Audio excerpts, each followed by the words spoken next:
Kas teadsid, et 100-eurosest elektriarvest moodustavad kõikvõimalikud aktsiisid ja maksud umbes 25 eurot ehk veerandi?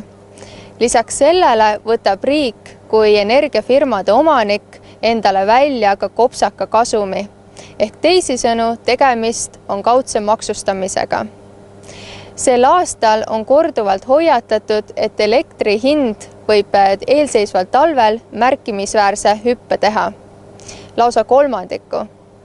See omakorda mõjutab aga ka muude kaupade ja teenuste hindu. Seetõttu uurimegi inimestelt, kas nad on teadlikud võimalikust elektri hinna tõusust. Te pole süvenenud sellest? Loomulikult ma kütan elektriga. See on päris korraliku põntsu. Muidugi häirib, ei meeldi, muidugi see. Pannakse lihtsalt ju uupi hinda otsa. Et see tuleks mingi teist lahendust leida.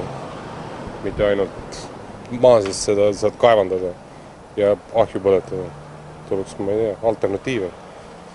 Mis me arvame sellest? Ei ole eriti rõõmsad.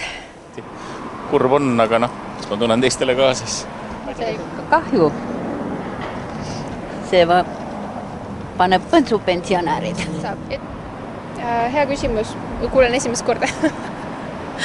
Aga mõjutaks see teie elu muidu? Mõjutaks ikka, kui talvel elektriarved üle 200 euro on, et muidugi. Kui jumala ja